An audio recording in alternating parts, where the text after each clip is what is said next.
Yhtenä keväänä etsi meille kouluun ja kuntaan uusia työkaluja, mitä voitaisiin oppilaiden kanssa hyödyntää. Ja sitten löysin Power Appsin, kokeilin sitä ja vaikutti sillä tavalla, että hei, tämähän voisi olla helppo lastenkin kanssa tehdä.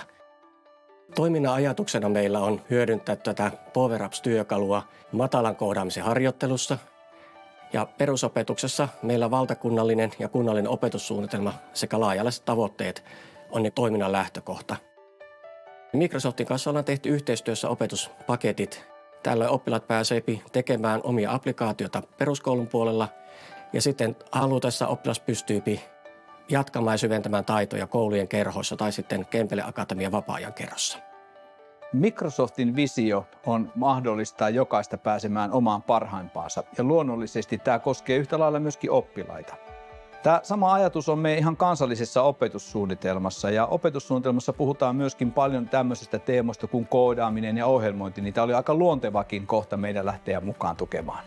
Kempele oikeastaan varmasti valikoituu ihan senkin takia, että heillä oli oma tahto ja halu lähteä edistämään näitä. Ja sen verran on nyt tästä innostuttu ja tiedetään, että myöskin muissa kaupungeissa on vastaavanlaista halua lähteä vähän kulkemaan Kempeleen jalanjälkiä.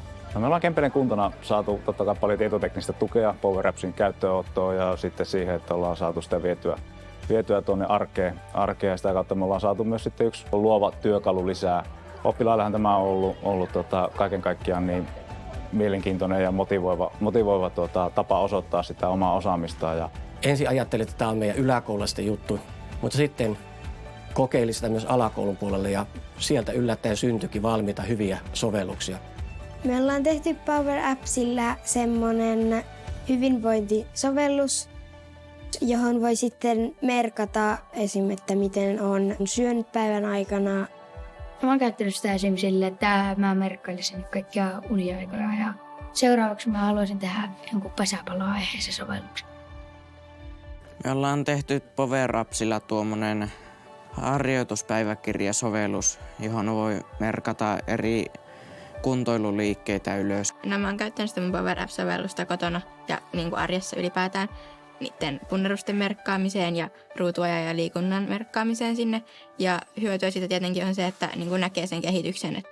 Me ollaan Power Appsilla tehty erilaisia sovelluksia, listasovellus, karttasovellus ja pelejä. Hauskin sovellus, mitä me ollaan tehty mun mielestä on semmoinen karttahomma, johon me voidaan laittaa koordinaatit ja sitten se kaupungin nimi ja sitten se niin kuin näyttää, missä se on kartalla.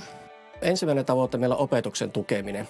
Eli juuri se, että opetussuunnitelman sisällöt ja tavoitteet täyttyy meillä opetuksessa. Toisena on sitten oppilaiden myönteiset oppimiskokemukset. Eli se, että oppilaat pääsevät tekemään ja suunnittelemaan ennen kaikkea itselleen applikaation ja he näkevät sitten konkreettisen tuloksen sen jälkeen.